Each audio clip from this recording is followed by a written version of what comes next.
Procesi I rindërtimit pas tërmetit në Shqipëri po shihet si një histori problematike, me akuza për abuzime serioze dhe shpërdorim fondesh publike. Në fokus është Bashkia e Durrësit dhe kryetarja Emirjana Sako, e cila akuzohet se ka favorizuar vazhdimisht kompaninë Rajli në procedurat e tenderimit, pavarësisht kritikave dhe denoncimeve. Sipas pretendimeve, kontratat me vlera të konsiderueshme janë dhënë kësaj kompanie edhe kur oferta e saj nuk ka qenë më e favorshmja. Rasti më I fundit lidhet me një tender për rikonstruksion në njësitë administrative, Sukth dhe Rashbull, me një fond prej mbi 37 milion lekësh. Kjo ka ngritur dyshime për mungesë gare reale dhe për kriteret të përshtatshmërisht për fituesin.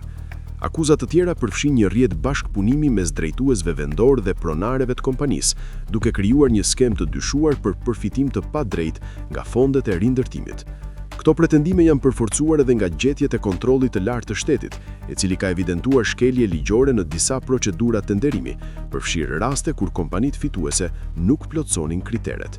Ndërkohë, çështja është konsideruar si potencialisht objekt hetimi për SPAK dhe Byroja Kombëtare e Hetimit, pasi dyshimet përfshin manipulim tenderash, shpërdorim detyre dhe pastrim parash.